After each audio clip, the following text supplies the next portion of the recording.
Okay, morning guys. We are again here at the Custom Cafe and Custom Wheels. This time we have Mr. Yaniv Evan from Powerplant Motorcycles in Hollywood. Yes, man. Just introduce yourself. My name's Yaniv, and you already said it. It's from Powerplant in Hollywood. Been talking about this for a while now, about coming to Spain. Marcos, I thought he was all talk, but I'm here. You're here, man. So finally. Yeah, finally. And more importantly is he's been a good friend, and I wanted to support his show, and I wanted to taste the taste of Spain on the motorcycle and hot rod level, plus the food, obviously. That's the food. I think So, for the food. I think All the bites. came for the paella. So, and oh, by the way, thank you for dinner last night. That was amazing. And right now I'm soaking it all in. As usual, we come to a different country to see everyone's skills on their level, and every country has restrictions that other countries don't have. So you always have these obstacles. It can't be easy. It's never easy. Sometimes people think it's easier in the States. We have more of an abundance of panhead motors and stuff like that. But in Spain they have very least amount, but they have more time to be creative and do things around the laws that they have here. So I always respect that. Like building a bike in Europe with the requirements is not as easy as building it in the States, where we have freedom to do things. And so I'm learning a lot. Also, obviously, to be in a foreign country and see all these cars, like the style that we ride in SoCal, makes you feel at home. All the guys, the music, the type of characters that are here is what we're used to. So that's already like making me feel at home. So That's answer good. that That's question. good for us, right? Yeah. Talking about your background, the workshop. When you have your workshop in Hollywood, Yes. about your projects. Good question. Is I started my shop in 2002, and it was just a small little garage, and I still am in a small garage, but I've outgrown it a bit. Awesome. Yeah, and I've had the opportunities to get bigger places and do more. But the bikes that I build are very intimate. I like to spend more time on one bike than to build more bikes. And I think a lot of bike builders who are passionate like me feel the same way. So each bike has one part a small part of my life, or my feelings and flavors and colors and different types. So every few years we go through changes, and I like to stick with everything. I'm not one hit wonder. I'm always going to build the same character bike. And I think that's what put me on the map. That's what got me to work with a lot of big companies like Indian, Harley Davidson, Triumph. These companies, they're like the top dogs. And without this little ego boost they give you, it can make you fall behind. So those little keys in life, they give you a key to grow bigger, and you have to use it for your advantage. And so when someone comes to me and says, "Build me like an electric bike," or when Indian came and said, "Build an India," you're already set in the mode where, it's got two wheels. Problem. That's it. I got it. It's a bike. Now, if we're looking at 3 or 5 or 6, it's a different story. But I'm not scared of two wheels, so I'll take projects like that. And I've been around people who don't want to take projects like out of their box. They only know how to build that panhead, straight leg or wishbone frame with the wassail fender and the base seat. And I'm not talking shit about it. I love it. But to me, it's like going back in time. That's a period bike. We can build that, but I always like to step outside the box. This year, I worked with Harley Davidson. They dropped the new 2025 model in about February of this year, and I received one that's brand new, the Lowrider S. No, sorry, the Lowrider S, not the ST.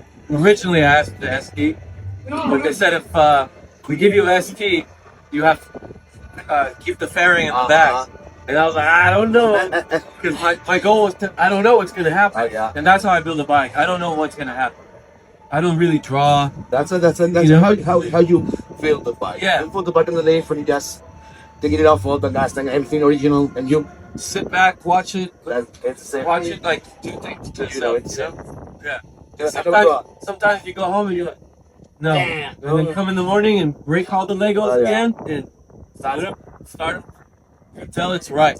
That's really like the part that I know. I don't do this for money or for business, because if I did, a lot of bikes would be really. I fight my own battle. The last thing I want to see is something that's been done already. So everything's been done, but you have to give it a little bit of more seasoning or took it less, I took it more. You know, everything's been done. All the same with chefs. I relate to chefs because you can stick foods, follow the recipe, or you can go add a little more garlic, and you know, You can eat flavor, you know. anything you want. And that's how I see motors, and not just Harley, not just Indians, things with character, things that actually have a significant shape already, which is like, to me, it fits on the motor, right? When those go away, I probably stop.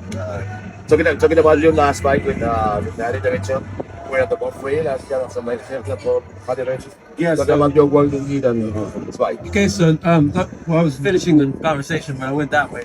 So we got the Harley, the 2025 model, the Lowrider S, and once again, I'm scratching my head. I don't know what to do, and we only had 4 months to build this bike, and I wanted to do a chopper. Now everyone says chopper, but I wanted to really do chopper. So I started getting into the first things first is get rid of some of the wires, because that's the part that I don't relate to. Plastic, wires, boxes, modules, computers.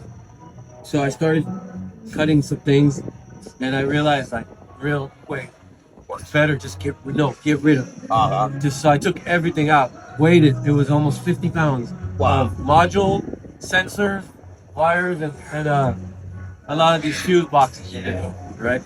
So got rid of that. Now I hit a big obstacle. Harley Davidson in 2025, they put a VVT module on the bike. VVT stands for variable valve timing.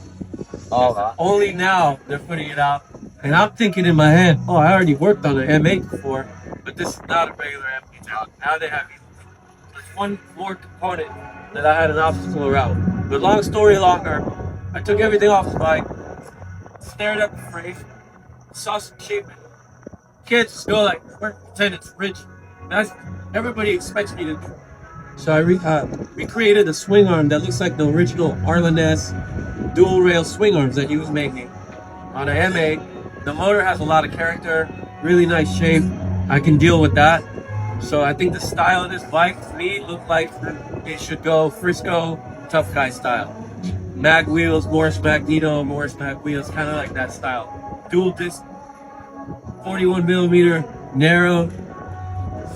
So I started with that the format of the wheels in the front end, and stood back for a few days, and then started thinking gas tank. I needed a fairing, everything was handmade, and it turned out to be, honestly, one of my favorite bikes, which was exposed at Born Free 16 for the first time, and I haven't been a Born Free builder since Born Free 5. Oh. So 11 years, I just go to Born Free and drool on bikes, but I never really, you know, I'll bring always bring my newest, but not in the show. So this was a double whammy. It was like two things at once. Born Free asked me to build a bike. I said yes.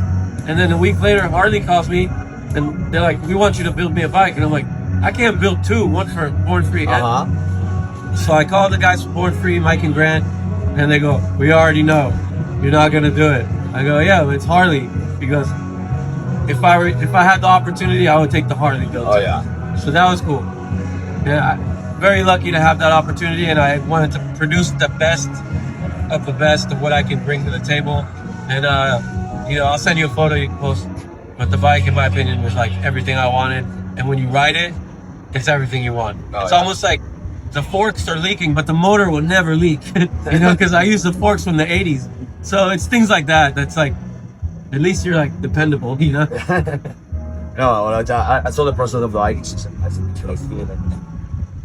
So if you don't know what to do, you know a little bit more, you can check his profile in Instagram, his Powerplant Motorcycles. Thanks for having me. So thanks for having me for everything, and just like to be in your country and come into a bike show, everyone coming by the booth, shaking hands. It's what I expected. Can't wait to maybe try it again another year. Hopefully you grow and you have best of luck with the show. Hopefully this could be something that we can come back in a few years and say, we're doing it again. We're doing it bigger. Thanks. So thank you for everyone. Thank you. Bye guys.